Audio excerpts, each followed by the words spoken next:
Hello everyone. I thought we would talk today about the articles having to do with race. The first one being Race, Truth and Our Two Realities, written by Chris LeBron. He's at Johns Hopkins University, and quite an interesting article.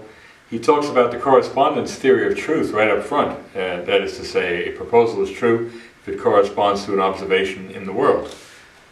He uses this correspondence theory to apply it to racial matters. He thinks that all Americans should be on the same page about the killings of Philando Castile and Alton Sterling. He later talks about Eric Garner.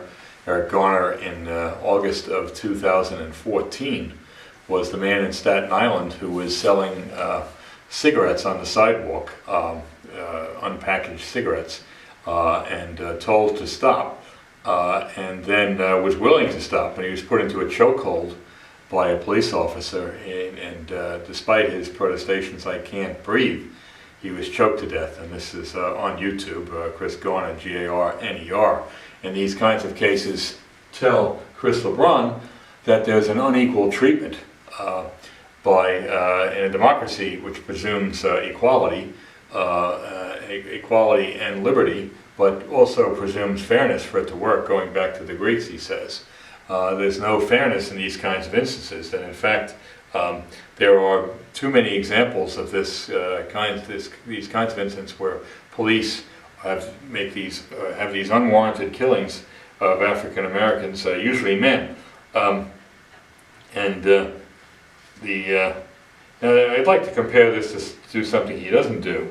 As a young teenager, I remember the killings of 4 students at Kent State who were protesting the Vietnam War. It was unjustified, and there was righteous outrage over this. In fact, they were shot at a distance of about 300 yards, the 4 teenagers, and they had been throwing rocks toward the police who were amassing in riot gear on campus. There's no one in the world who can throw a rock 900 feet, and so there was no danger at all, yet they were shot dead. And Crosby, Stills, Nash and Young wrote a song called 4 Dead in Ohio. The students in question were all white, and there was much outrage about this. It was in 1969. The Vietnam War's popularity was waning, and due to incidents like this. Amadou Diallo was hit with 41 shots in February 1999. He was going into his apartment building in the Soundview section of the Bronx. Bruce Springsteen wrote a song called American Skin. The 4 police who were part of a street crimes unit at that time seeking out a serial rapist, and Diallo looked like the serial rapist in question. Diallo was going in, he was in the vestibule of his apartment and reaching into his back pocket for his wallet, and they thought he was reaching for a gun and shot him. Fired 41 shots, I think 17 hit him. So what he says later on page 290, Chris LeBron, Eric Garner on YouTube was another occasion for Americans to face their history of racial violence. If so, the cycle would have been broken. Now, that's 4.5 years ago that happened. We've seen the videos, he says to end the article. The difference between you and me isn't a matter of error, but of will. So again, the correspondence theory of reality told us that these things really did happen. You can't, and you see it right in front of your eyes, the sensual observation, the empiricism tells you that this is the case. Gary Gutting writes an article kind of in response to the killing of and the acquittal of the man who killed Trayvon Martin in Florida, getting past the outrage on race. And Gutting takes this in a different direction. He says, after praising the Yancey's article that appears in this book, we need to recognize how continuing problems about race are essentially rooted in fundamental injustice to our economic system. The Negro is not free, Dr. Martin Luther King said, because he lives on a lonely island of poverty in the midst of a vast area of material prosperity. The lonely island of poverty persists today, Gutting says, for 29% of African Americans. So in a free enterprise system, he says, there are big winners and that begets big losers. The result is a socioeconomic underclass deprived of the basic goods necessary for fulfilling human life. That is, the basic goods being adequate food, housing, healthcare, and education, as well as meaningful and secure employment. So that needs to be changed for these kinds of incidents to change, according to Gutting. The next article is by Justin E.H. Smith. The title of it is Philosophy's Western Bias. And in this article, he says non-Western, he's teaching in France, in Paris, non-Western philosophy is not approached, he says, on its own terms. It is crudely supposed to be wholly indigenous, this is on page 296, to the cultures that produce it, to be fundamentally different than Western philosophy in areas like its valuation of reason or its dependence on myth and religion. In this way, non-Western philosophy remains fundamentally other, okay, as if Western philosophy is the standard and non-Western philosophy will always be the other. Simone de Beauvoir, the feminist, says that woman is the other, the man is the standard, and the woman is treated as the other. And he says on 297, it's very difficult to define philosophy, but if we think about it broadly as systematic reflection on the nature of reality, on humanity's place in that reality, then it is clear that Europe can make no special claim to be the home of philosophy. To which I replied, yeah, so I think that there is non-Western philosophy that is relevant in the classroom. I think I would try to get Mahatma Gandhi and his ideas of nonviolent direct action when we talk about politics and philosophy. He gets that nonviolent direct action philosophy from Henry David Thoreau, a mid-19th century American philosopher. But the other thing he says there, I'm wondering, is non-Western philosophy as systematic as Western philosophy? Is it concerned with logic and arguments and analyzing arguments to the same degree?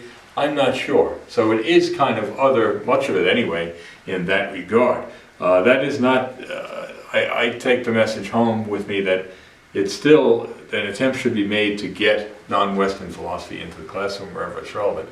And so in people like the philosophies of Gandhi or Confucius or whatever may be relevant to the points you're making. And then Chris LeBron again, what to the black American is Martin Luther King Day?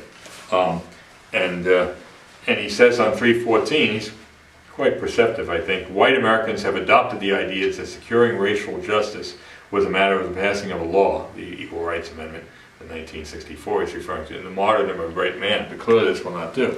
And I think there is that tendency to do what he said there, to think that just racism must be behind us because in 1964 we had the Equal Rights Amendment, which made it illegal to discriminate on the basis of race or ethnicity or sex or religion. But that's not necessarily the case. And he brings up the Eric Garner. He says, next page, Eric Garner, I Can't Breathe is the soundtrack of black life under conditions of deep unfairness and disregard. So just because King was a martyr, just because I guess you could add that we've had a black president, just because you have had the Civil Rights Amendment now 56 years ago under President Johnson, doesn't mean that you've conquered racism. Then he has another famous quote that's rather a good one. King once said that, quote, the arc of the moral universe is long, but that it bends towards justice, unquote. LeBron says, I am concerned that this statement has sometimes taken to hold a view of historical necessity, that oppression has a shelf life, but the arc of the moral universe is long but bends only where the actions of good and brave people put to shame and wrest the beliefs of the morally lazy and untoward. The same point he's making in the previous article we mentioned, that is that it's not just recognizing that there's injustice, but having the will to do it. You see the man being choked to death on YouTube, but is there a will to do something about it?